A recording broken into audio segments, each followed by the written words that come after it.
Greetings, traveler. We have a huge new patch, Anomalies are back, and there are tons of buddy changes. Let's dive right in. As we see here, Anomalies are tavern transforming effects that apply to all players from the start of the game, and all of them have little rules that we're about to explore. First up, we have some new anomalies. Here we have Summoning Pact, which says after you upgrade the tavern, reduce the cost of your next buddy by 2. So that is going to really speed up the game, where leveling was essentially not advised in buddy meta, simply because if you lose your fight, you lose a gold, and the early game is all about being gold efficient. So winning fights not only preserved your health, it also gave you gold. However, now when you level, your buddy is now 2 gold cheaper. So it essentially offsets the loss of losing, and also because leveling is going to be more incentivized, it's more likely your opponent levels as well, and you can tie or still win the round. So expect people to just level faster in this one. Generally speaking, just more fun. Buddy meta is all about just fighting early, and it's more fun to just power level and, get good cards faster. Then we have Spirit of Friendship. After you press your buddy button, also discover a buddy. Now for this one, I don't know exactly how it would work in terms of tavern tiers. Can you discover an expensive buddy? So let's say a tier 6 buddy if you're not on tier 6. That's going to be pretty significant here, because if you can, and essentially you'll just, whenever you discover the buddy, you get access to all of them. That makes tier 1 and tier 2 buddies suddenly a lot better, because you can get that buddy really fast and then get a high tier 1 on top of that. Generally speaking, you can't discover from below your tier, so I'm going to assume that it follows that same rule set, and it might even be better to be on a higher tavern tier when you press your buddy button. But again, we're gonna have to see exactly how this behaves and what the rules are according around this. Then we have Third Nature. You can press your buddy button a 3rd time for a golden buddy, and it costs half. Now, buddy meta is very fast, so getting your golden buddy already takes quite a while, and very often people either don't bother anymore, or it's just like throw away gold, you just press it and sell the 2 other buddies. So to then after that press the buddy another time, it's just, I don't know how often that's going to matter, so probably just bias towards cheaper buddies, right? Very low tier buddies, because you can get that faster. And also buddies that you either keep on your board and you can still use. So let's say something like the Vash buddy, you get so many spellcrafts in your hand with that thing. If you have 2 of them on the board, you get twice as many, and that's really good if you have a matriarch on your board, or just in general if you're playing deep blue and you got a lot of extra deep blues and stuff. But also for something like let's say Phelan buddy, you can use this with Bran, and then you get so much money by pressing this. So those are fine. But if we think of something like, say, Omu buddy, generally speaking, an Omu buddy is used to build your board.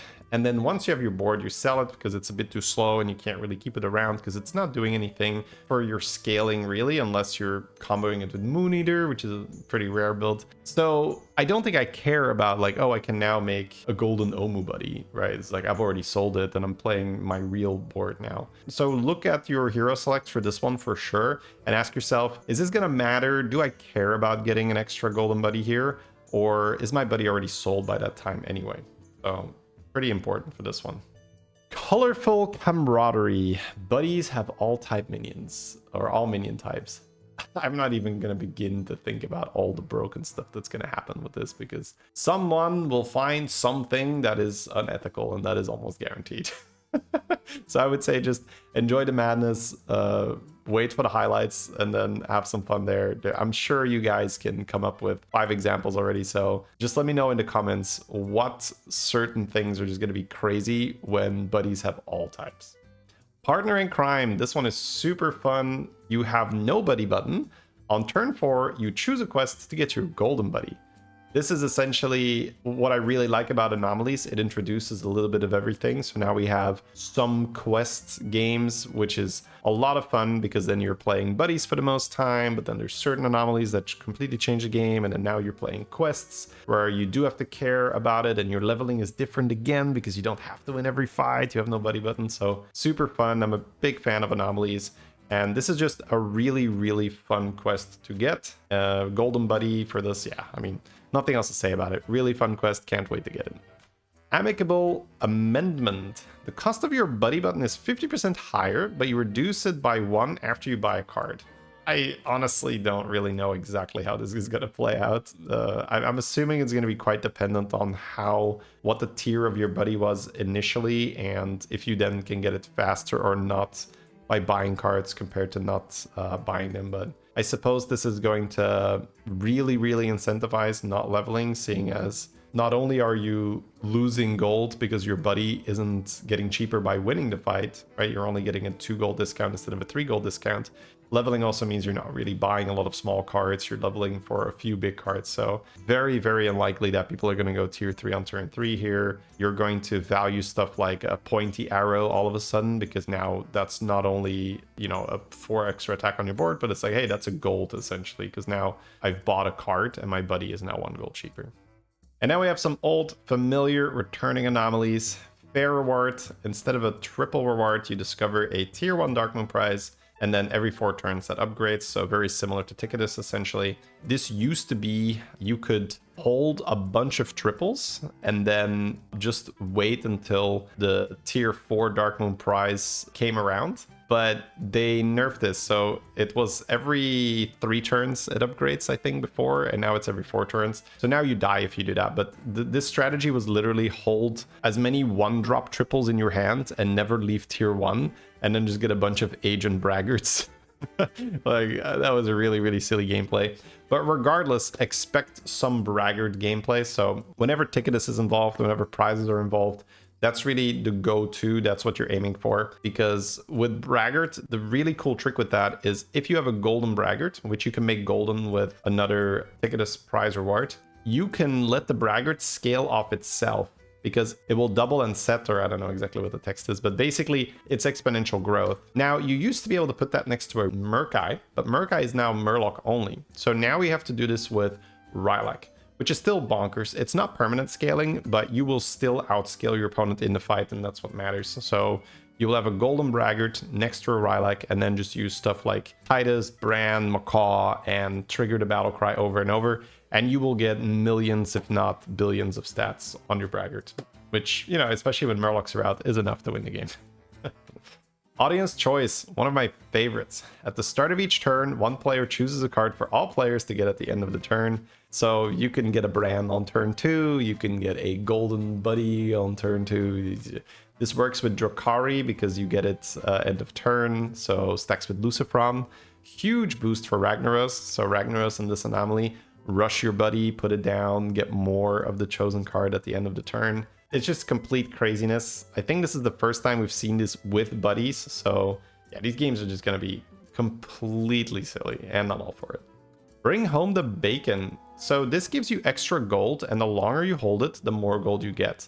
But Betty Meta is so fast, I would not be surprised if the right play is to break the piggy banks super early, both of them, get your buddy out and start scaling with that and just get an unfair advantage that way.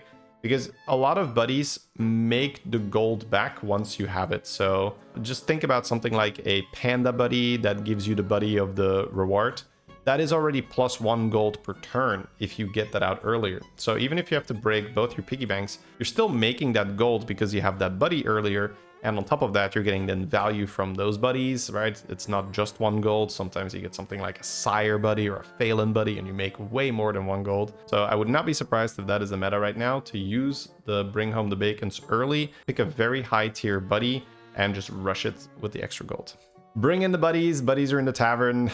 Yeah, this is silly. As I've already mentioned, whenever you have access to Ticketus buddy, which you have in this particular anomaly, the meta is essentially Agent Braggarts because you can't outstat that. Essentially what you try to do is you get Ticketus buddy, and then you get Zephyr's buddy, and then you copy the Ticketus buddy, and then you buy more Ticketus buddies, and you know, and then you try to get as many tier 4 prizes. So from turn 12 onwards, you want to sell the Ticketus buddy, and yeah, you just get huge Agent Braggarts. Again, doesn't work with Murkai anymore, but still works with Rylak, and it just scales off each other. So even if you don't have Murkai, you can still play a Braggart, golden it, scale it, play another Braggart, golden it, scale it. It's now way bigger. So expect that to be the go-to endgame strategy in this anomaly. Continuing education is a little whatever. At the start of each turn, you get an evolving scroll. I would expect that people aren't going to hold the scroll very long. I think we're just going to try to use it on careful investment, strike oil, anything that gives you extra money to just get your buddy out faster, because the meta is so fast right now. Doubleheader, always a ton of fun. This works with buffs, so if you have spellcrafts, gems, you can throw it in the tavern, or even a hero power that buffs, and then you get 2 big cards. So keep that in mind, especially if you start out with a bacon or so. Put the gems in the shop and get 2 big minions, and then just continue to snowball. 11th hour is probably a welcome change of pace. This makes for longer games, and buddy games right now are super short, so this is probably a really fun change of pace where now games are going to go longer, you have a little bit more time to scale, a little bit more time to set up your board, and those high tempo strategies are not as powerful. Golden arrow is always crazy. Every 3 turns you get to make a minion golden. You used to always go tier 3 on turn 3 in this anomaly, because then on turn 4 you could use your arrow on a 3-drop, get a golden 3-drop, and discover a 4-drop. That might still be the go-to strategy, but we do have to keep in mind that in buddy meta, if the opponent chooses to not level, the buddy does get cheaper. So, but I think we're still going to go 3 on 3 just because getting the golden 3-drop and the 4-drop is likely going to make up for the loss of the buddy gold. Golganet's Tempest is another one of my favorites. Minions cost 2 gold, you can't refresh a tavern, and it refreshes itself every time you buy a card. Yeah, that is crazy. So essentially the only thing that matters in this anomaly is to go infinite, which means just infinite resources. You want to have Bran, you want to have Rogers, and you want to buy cards that are then gold neutral or plus gold. So if you have a Bran, and minions only cost 2 and you buy a Tavern Tempest, you've effectively paid 1 gold for the Tempest because you can sell it back for 1 and you've paid 2. But it also makes 2 more cards, so you've actually made money. And any that goes for anything that generates some battlecry value, so Bran is incredibly important here, because once you have those infinite resources and you can just roll as many shops as you want, you tend to make really good boards because you can see a lot of shops and have a lot of really good cards. Grapnel is also a ton of fun. Very power level anomaly because you get the level and buy a card. So if you are not leveling and you're doing like a normal curve, let's say you're still on tier 2 on turn 4, your board is just going to be too full because you've been buying 2 units and you get 1 for free, and you know, soon you have more than 7 minions and you have to start selling them, and it's weird. So this anomaly is almost always tier 3 on turn 3 because you still get to buy a card, and then quite often tier 4 on turn 4 because you also get to buy a card. So very fun anomaly to play. Mimron is a little bit less of an exciting one. You can't upgrade the tavern with gold. It upgrades itself every 2 turns. This is going to incredibly favor heroes that have a buddy that you can use to make your board stronger. So think of something like a Yasharaj, or you know, like an AFK buddy, or anything that allows you to scale, that has scaling within it, because you don't have to use gold on leveling, so you can invest the gold in your buddy and then use that buddy to scale. And other buddies that are more like, let's say, gold generating bunnies, not bunnies, are just not as good because you can't use that gold to power level. So you need a strategy to scale without power leveling. So keep that in mind whenever you're picking your hero in Mimrons. Pick a hero that can already scale. That's a huge advantage. Money Match is the complete polar opposite of what we just saw. You start with 10 gold, so that's just power level craziness. Get your buddy super early craziness. Yeah, these games go very fast, but it's also fun. So that's why I love Anomalies. It's very fast, very fun, lots of resources. Overseer's Orb is another one of the lesser anomalies in my opinion. After you upgrade to Tavern, refresh it with minions of your most common type. So usually you want to start out with something like Naga or Pirate because those are more interesting early to triple. You get to have like more spellcrafts and zesty and, you know, lurkers and stuff. Or with Pirates, you get a lot of economy, that kind of thing, but not a super fun anomaly in my opinion. Path of the Treasure Seeker is essentially you have a built-in Elise. Every time you roll 5 times, you get a golden monkey. It's okay, it's fine. I think in buddy meta, I actually have a hard time estimating how this is going to play out, because the optimal gameplay for this strategy used to be roll 3 times on turn 1, level on turn 2, roll 2 times on turn 3, and then use the remaining 3 gold to buy your golden monkey. You have a 6/6 on the board, and you can either hold that 1 more turn, so you have an empty board, and then you tier the next turn and play it, and you get a 4-drop, or you just slam the golden monkey, which I think is probably going to be meta because of buddy meta. We want to win some fights, and you discover a 3-drop. So keep that in mind. It's very likely that we're still going to want to roll 3 times on turn 1, level turn 2, roll 2 times on turn 3. Perfected Alchemy. I don't know why this is still in the pool when we have the golden arrow thing, because I always feel so disappointed that this isn't golden arrow, because I'm like, oh, I get to do this 1 time instead of 3 or 4 times. Okay, I guess. Now, the difference is that you can target this on your board, and golden arrow is only in the shop. So there is a difference, but I would still much rather play golden arrow, but we'll take it. It's fine. Really good on something like Thorim, where you can then make a golden 7-drop. Bran, right? You can make a golden Bran. So any hero that already generates a minion, that's good. You can then just instantly make golden. Planner alignment. Very important which minion you buy on turn 1. Similar to the Overseer's Orb, I generally like having a Pirate or a Naga and then just getting more of that because they tend to have economy or really good early triples. So again, kind of a whatever anomaly. Very important what you have on turn 1 in your shop. Pretty annoying if you don't have a good type. Scout's Honor is also a ton of fun. You start with a Golden Patient Scout.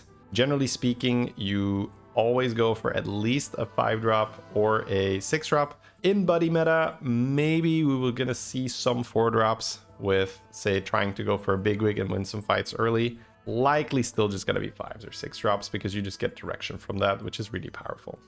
Yogg-Seum. Everybody spins the wheel of Yogg, but you all get the same outcome. So I guess you get the same wheel spin outcome, you don't get the actual same outcome. So that means that when someone rolls Pyroblast, everybody has Pyroblast.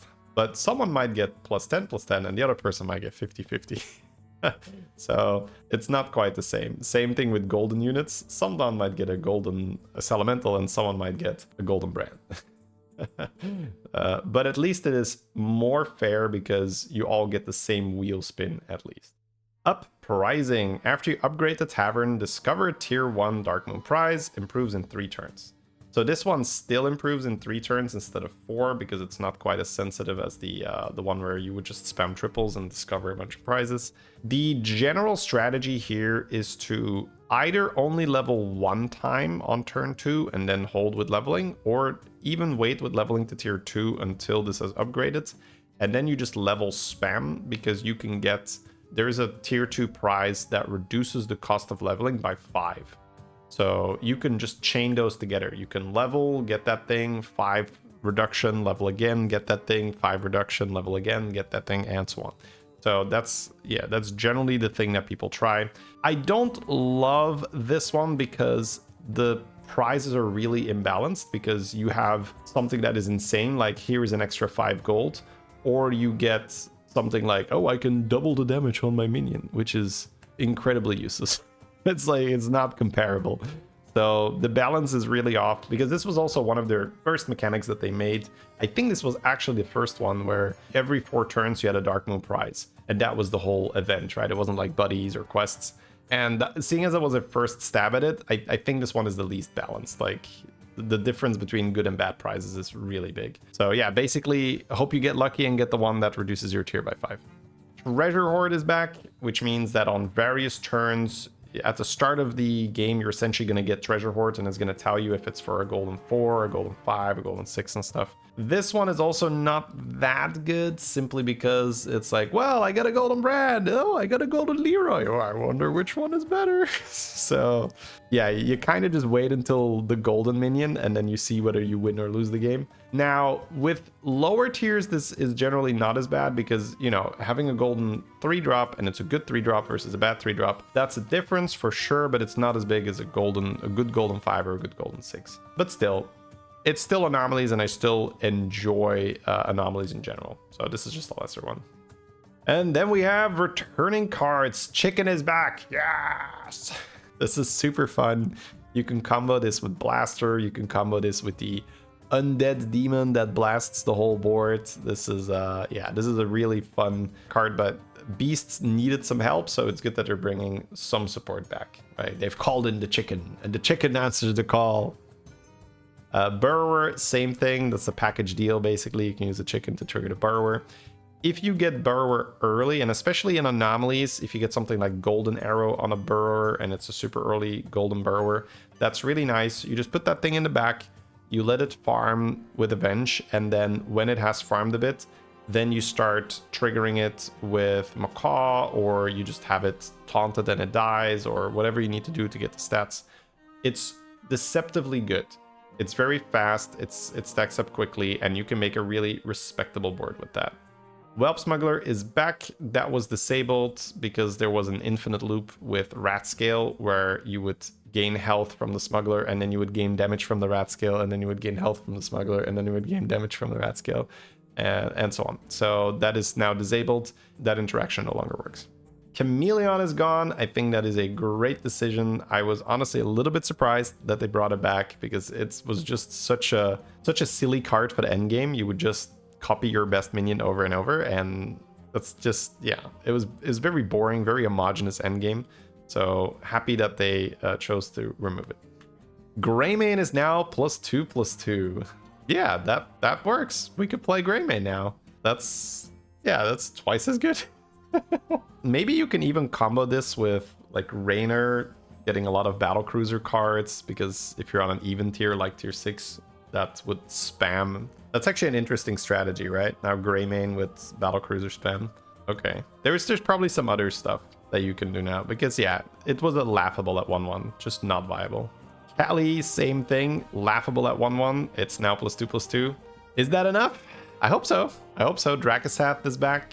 You can Greenskeeper on the Dracasath, get a lot of triggers. So I hope that Kali is back in the running. But yeah, really crazy that they brought it back at 1/1. Hot Air Surveyor is going to tier 5. That makes sense. There's a lot of tier 4 action going on with Rugog being on 4, Hot Air being on 4, and then just using something like Profit to generate gems and Hot Air to put the gems on the Rugog. So good that they're moving this to 5. Monstrosity is now 3/2.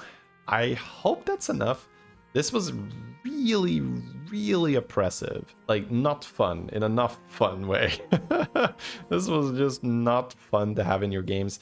You know, because everyone was trying to go to tier 5, quickly get this guy, and because the games are so fast, you scale enough to just win the game off this. And it's really frustrating when you're the one person that didn't find it, and you're just fighting 3 monstrosity boards in a row, and it's just, okay, bro, I guess I'm just dying to this. I hope that only getting 3/2 is enough, but I'm slightly fearful that it's still going to be pretty darn strong. But we'll see. It is a lot of health gone in the long run. And if they have less health, there's less chance they're going to be able to attack again, right? Goldring goes to 5/5. That's because Chicken was brought back, and Goldring at 6/6 with Chicken is probably a little bit too good. 5/5 might still be pretty good because the meta is fast. So it might be a return of beasts this patch with Chicken and just getting your board up pretty quickly.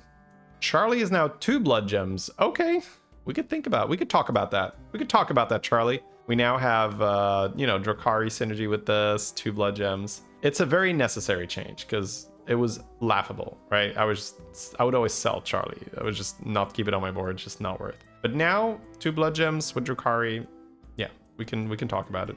Foodie goes back to tier 4, which is not as problematic because Bristler is no longer in the game, so it's not like you can stay on tier 4. There's no more Hot Air on tier 4, so that's probably okay. That's Foodie and Hot Air are just trading places. Orano Monos is now +3. Oh man, no one's playing Undead, huh? Yeah, I don't know if this is enough, bro. I don't like playing Undead. I feel like I spend my whole turn like, and now I will spend 10 gold rolling for Titus, and that's my turn, and I just don't enjoy that kind of gameplay, so I'm naturally biased against them. But I don't know if this is enough, I'm gonna be honest. Violet goes back to 2/2. That's cool. Actually, I don't know if it was ever 2/2. Maybe it was, but that's nice because there's 2 changes here, right? Because this was unplayable in the quest meta, because why play this if you could just play Avalanche and, just get huge minions and eat that? But now that the meta is faster, and especially with Anomalies it being faster, you could make the argument that Ascendant got better without a buff, and now they're also buffing it. So it's a very fun strategy. So I hope it's going to be pretty viable again, where you just collect Ascendants and you play with Bran and you cycle Tempest. It's exactly the polar opposite of what we just talked about, the spend my 10 gold rolling for Titus Undead strategy. This is just, you're doing a lot of actions every turn with Ascendant. Rogers is now 10 gold instead of 9. No! I love APM. Don't nerf it.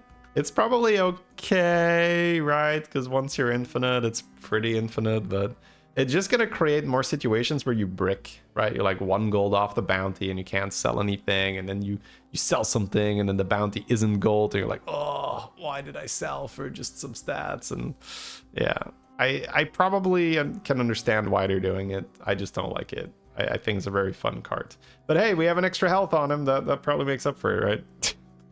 Master of Realities is now 2/2. Okay, I see you, I see you. Man, that's going to create for some really big mid-game taunts. I don't know if it's enough, but Master of Realities already got pretty big, especially in combination with Whelp Smuggler. Whelp Smuggler on top of an Amalgam, which is then a dragon and an elemental. You can put, oh, there is a dragon elemental, right? The thing that gains +1/+1. So you then combo that with Whelp Smuggler.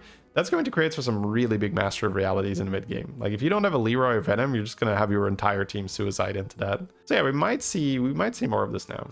Sanctify is 6 instead of 7. The Super Constructor strategy plus the Death Rattle mech that makes Sanctifies was pretty strong. So it makes sense that they're toning that down slightly, where the Sanctify has to start with one fewer attack points. I don't think that's going to really hurt the comp too much. I think you're still very happy to play Spark plus Super Constructor. It's a really solid mech strategy. Then we have changed buddies. AFK is no longer end of... Oh, no, never mind. It's just tier 5 instead of tier 3. Okay, so I get it. I think that if you make it not end of turn, it would kill the buddy. I hope this is enough. They actually reduced AFK's armor as well.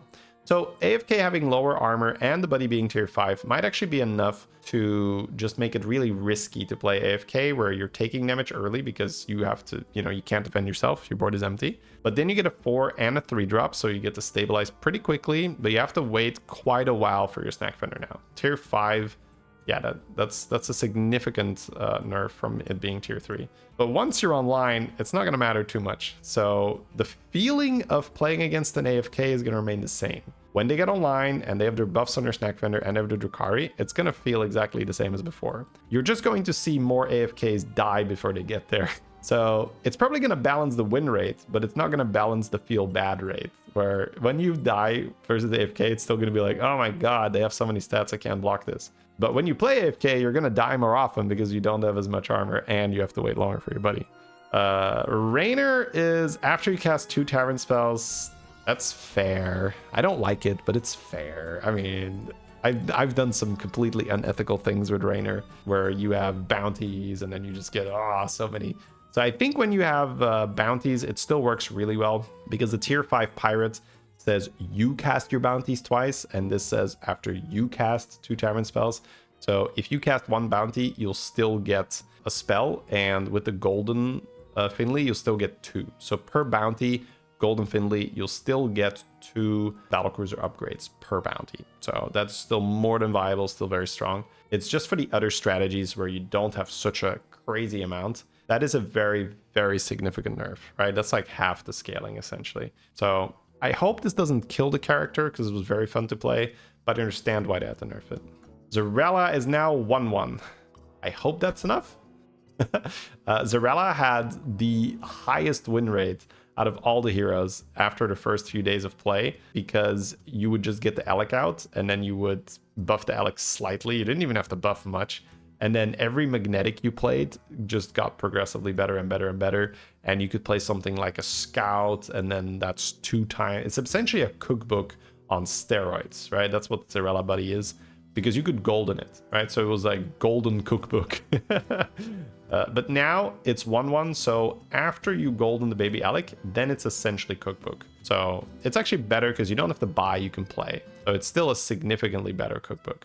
All right, we're gonna have to see. It's hard to call whether that's still OP or just like decent or just not good. Yeah. Haberdasher is now 2 hats. I do not care. I think this is still bad and this is boring. So maybe I'm wrong. I hope I'm wrong. Maybe they're all fine now, but yeah, not a big fan. No, Kerrigan is now sell when you sell this discover a Zerg. So no more Rylak abuse, no more Greenskeeper abuse. I don't think this kills Kerrigan off, simply because it is a very fast tempo meta. So you go to tier 4, generally speaking. Then you make your Zerg tier 3. You get your buddy, you sell your Broken Horn, you get Infestor, hopefully, and then you scale with double Infestor sometimes because your Zerg lines up with Infestor turns, and then you can still play a lot of gems. So I don't think this kills the character. It just kills the fun. Because now it's going to be more like, okay, I guess I'll just tempo with my Infestor, and then I'll try to scam with my Viper, or I have a huge Ultralisk. So, yeah. Understandable, again, but not a fan. Trent is now +1/1 instead of 1 attack, but it is tier 5. This was probably also disabled due to a rat scale Naga bug or something, because there were a bunch of heroes disabled, and I think it was rat scale causing infinite combos. So yeah, he's back now and he's better. So yeah, maybe in a fast meta it's actually playable, the 1/1 permanently. I'm not sure. Stone Shell was also disabled. This is Low's buddy. And now it's start of combat copy all friendly rallies, which is interesting. So I guess this was bugged, right? And that's why they had to remove it. But it's copying all friendly rallies. I don't know if that's a way to solve the bug, or if it was just like so bad that they said, just give it all rallies because the win rate was so bad. Yeah, I don't know. I don't like Low. I might try him one time just to see if this is good. But yeah, I'm not a huge fan of Low. Ice Snarl the Mighty now gains 2 health instead of 1 health and is still unpickable. I mean, I don't know. I don't like Rarran, bro. It's just, what do you want me to say? There's so many fun and cool buddies out there, and then we have this. Again, I think they did a fantastic job, right? You can't turn the ship around in one go, right? They changed so many buddies, and a lot of them are way more fun, so complete credit to them. It's just there's a lot of leftover stuff that's just unplayable, and this is one of them. Birth was changed to not have +4/+4 up front, but it now improves per +2/+2, which is interesting. There was a tier 2 Silas strategy in a previous meta where you would just get your buddy, you would stay on tier 2, and you would just discover a lot. So you would essentially hold some prizes, maybe hold a scout, and then get your buddy, cash in, and get all the buffs straight away. I wonder if now we have twice as fast scaling, that strategy is going to make a comeback. I will likely mess around with this and try it myself. Just stay on tier 2, get a lot of cheap tickets, discover a lot of stuff, make huge minions, triple them, right? And just have a good board and go for like a 3rd or a 2nd place. Shark bait is now when you sell. No more Rylak abuse. Makes sense. It's like you can't make Battlecry buddies, basically. Right? Or you could, you know, remove Rylak from the game. It's like, I feel like it's like that's Gordon Ramsay meme where it's like anytime there's a Battlecry buddy, it's like, you idiot, what are you doing? And then it's Rylak, oh, you dear, you darling. Oh, no, it's not your fault, Rylak. they just shouldn't have been Battlecry. Yeah, because it's always Rylak, right? I guess now you have Greenskeeper too. All right, whatever. I mean, it's a fair change, right? Assuming you're not going to remove Rylak, which I don't think you have to. It's fine. All right, Baby Asheraj is now after you summon instead of after you play. So this already worked on your hero power when I tried it. So this might just be a text change for clarity. And it's also a tier 4 instead of a tier 3. So that's... Oh, I guess maybe it didn't work with combat summons and it just worked with your hero power. Right, so now it would work with something like, I guess tokens are weird, right? I guess tokens are tier 1. So you'd have to do like base skill and summon minions from a tier. That's kind of hard to do. Yeah, it's basically just your hero power, I think. And Hanso was moved from tier 2 to tier 1, and it's now +3/+3. Man, this sucks, huh? Right, because that's getting a double buff. They're making the effect significantly stronger, right? From 2/2 to 3/3, and it's now a tier 1 buddy. So probably the win rate was so low, they were like, all right, nuke it with buffs, right? I will probably try it because, you know, that's a very, very quick golden buddy, which you can use essentially to just get a 5 or 6 drop, right? Let's be honest. You can just use that for a triple reward. And there's also some tempo early here, so you're going to win fights and get that buddy faster, and you're going to save some health. I don't know. I'm going to probably mess around with it because that's significant buffs. Stub Scrubber is 3/3 after 2/2, and it's tier 4. Maybe? I don't know. I don't think so. Like, there's just been too much power creep. I don't know, man. Ini is the hero that gives you the Avenge hero power that gives you mechs. But, meh. Yeah, I don't feel enticed, but, yeah, I don't know. It's hard to call sometimes. Edwin Goes from a tier 1 to a tier 2, but it gains 2/2 after you buy a card. Likely just not good enough for me either here. Still a pretty boring, unexciting, just tempo buddy. And the tier is now more expensive, so it's harder to use that for a triple. This one is actually a reasonable, very reasonable buff. Because I already played some Kurtrus, because it's kind of good with demons, where you can play Living Nightmare and you can buff your shop and then have something like the tier 3 imp that eats at the end of the turn. You could play Mind Mucks, those kind of things. And now this is a tier 2 buddy, so it's easier, it's cheaper to get. And it buffs +2/+2 instead of +2/+1. So that is significant. I like that. And now we have a whole lot of buddy changes in terms of tiers. So we're going to go over these pretty quickly and just talk about the ones that are relevant. These are all cheaper. For Bran, that's pretty good, right? Because Bran is still a pretty good hero, and the egg was a little bit too expensive, so that's pretty nice. Here we have Hogger being tier 3. That's also relevant. Or I mean, the rest is kind of whatever. Tomb Diver is going back to a tier 1. Okay, I might actually pick Reno again then. Sous Chef is a tier 1. That's also relevant. Okay, the rest I think is kind of whatever again. Ooh, we have Panda. Oh wait, Tess? Tess is also... Wait, what?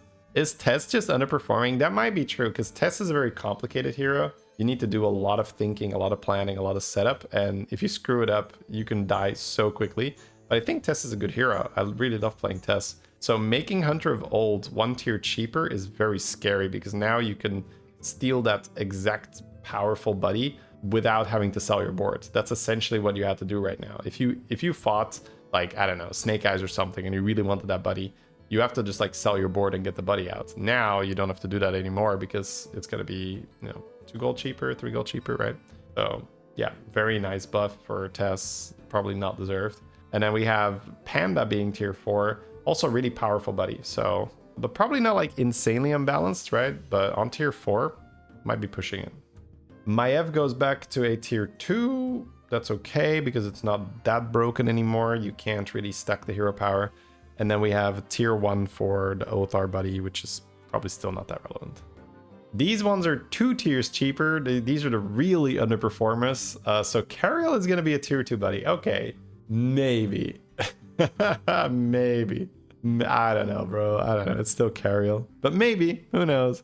Shutterwalk being tier 3. Okay, that could work. That could work. Alakir being tier 1. Wow. Okay. Oh, Snake Eyes goes back to being a tier 4 then. That is very relevant. Because Snake Eyes was a good hero power with an unplayable buddy. Because I'll tell you why this was tier 6. You used to have Eyes of the Earth Mother, and you could instantly golden the boxcars when it was a tier 4. So they had to make it more expensive. And it was also just in general just better spells. It was just too strong. But now they're making it a tier 4. Now we could talk about it. We could talk about it. Also, the Reliquary Attendant being tier 3 could also be good enough to now push that hero. So that's cool to see. These are all getting nerfed. They're getting more expensive. So Scabs is going to tier 4 and Tess is going to tier 3. That's interesting. Wow. I didn't have that feeling that Scabs was that much better than Tess, but I guess their data indicates it is. Jandis is getting nerfed. I guess I wasn't really playing much Jandis. Okay. Galliwick's getting nerfed. That makes sense. Patch is getting nerfed. Is this like, is this a common thing? Or are you guys all owning it with patches? I don't know. I didn't see that many patches in my lobbies. All right. We have tier 4 on the Quest, tier 5 on the Lucifron. George is getting nerfed. I do think that George in a Quilboar lobby is pretty free, because you could play with Gem Splitter and then your whole board has Divine Shield, and yeah, that's a lot of tempo. Millhouse being tier 3. Yeah, these are all fair, I would suppose. And then tier 6 on both of these. Cindy is really strong, so Syndragosa buddy being nerfed makes sense. And then Hook Dusk buddy, that one just gives you tons of gold. So yeah, I mean, it being tier 6 is so annoying though. Oh. That buddy is already such a pain to get out, and now it's going to be more expensive. So I guess the stats indicate he's winning a lot. So all right, fair, whatever. Oh, Marin gets the Gut Punch. This is now tier 6. I don't know if I can pick Marin anymore. At the end of your turn, get a helpful card with essentially Wisdom Ball. But this was really fun on tier 4, because you can make it golden with the Pirate. Battle Cry, make a Pirate of tier 4 or less golden. So I think they could have just made it tier 5, but they're going straight to tier 6. That's a savage nerf. I don't know if I want to pick Marin anymore. And then we have helpful refreshes like Wisdom Ball and Chromie can no longer give you a tier 7 before turn 7. That's probably good. I've seen some videos, I've commented on some videos where people get like a turn 5-7 drop, which is pretty unethical. So that probably shouldn't be allowed. And then here's some more commentary on why these things were disabled. Rat Scale Rogue was just breaking the game, so that's fair. These no longer interact with it. And then Titanic Guardian being an elemental also could go crazy here. Yeah, whenever a different minion gains stats, the Titanic Guardian would gain stats, and then the Master would gain stats, and then the Titanic Guardian would gain stats, and so on. So that's fair. Yogg is now locked until turn 3, so you do not get that turn 1 and turn 2 free minion anymore. They also changed the armor to 5, I think, so that is... If they don't revert the armor nerve, or at least change it a little bit, you have 5 armor and you get a spell on turn 3, and if it then sucks, you're like, oh my god. I don't know. Yogg was very fun and very good, so I hope this doesn't kill the hero. Probably doesn't. Jiraxis now has to deal 150 damage instead of 100. Wow. Okay, I think this was already slightly slow at high MMR, so I don't know if this is just like a generic nerf or what, but this feels... Yeah. I don't know. I basically haven't even touched Jiraxis because every time it was like in a Murloc lobby and it felt a little scary. Yeah, maybe I missed out. Okay. I don't know if I want to try him at 150 now though. Cariel now costs 1 gold as well. So you have your buddy at tier 2. You upgrade it every time you fight an opponent. It only costs 1 gold. And I probably still don't think it's good, but it's just, man, every time you have to just pay money for stats, it's just, you're just almost always better off investing in your board and then use your board to scale instead of your hero power. That's the issue. That's why these heroes suffer so much, right? Like Edwin and Cariel, and it's just generally doesn't work. It's better to just use your money, get the brand, get the money, but it's a lot of buffs, right? We have tier 2 buddy and 1 cost on the conviction, and the conviction upgrades faster, so I might try it.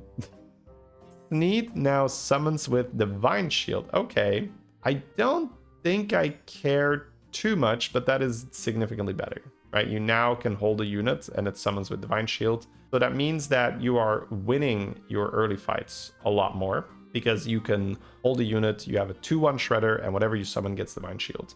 So that will give you your buddy a lot faster, and maybe that is enough in, say, a Beast lobby to play that new Beast, right? The one they brought back, the Silid Burrower. You combo that with your buddy, and then you play Hawk Strider. Ooh, Hawk being back with the buddy. Okay. Maybe we just play Sneed for the buddy, right? Because the Sneed buddy copies all the death rattles, and then you use the Hawk Strider to trigger the Sneed buddy. That's interesting. Okay, we could try that. We could play that. Tamsin is start of combat, give your lowest attack minion this minion's stats. So they nerfed it to only being this minion's attack because the minion no longer explodes, right? And now it's give your other minion the stats. I don't know if it's good enough, I'm gonna be honest. It's still very tricky to set that up. I think you need to have a very specific setup to be okay with that. Thorum is 60 gold instead of 65, okay. Buddy meta is very fast, so this was very hard to take. So now, maybe. Especially in certain anomalies where it's easier to spend money. So yeah, not sure, but we'll try it out. And then lastly, we have Sour Fang. It's now 4 minions you have to buy for another +1/+1. I really don't think that matters. I think this hero, you just pick him because your minions have +1/+1, which means you win your early fights and then you get your buddy out faster. And then the effect is kind of whatever. So I don't think it's ever good enough to keep up. So yeah, I'm not a fan of this hero. That was another huge patch so quickly after they already released a monster mid-season update. So really cool. Hope you guys enjoyed it. Please let me know in the comments if I missed anything or any other crazy cool stuff you think is going to happen. And I'll catch you guys in the next one.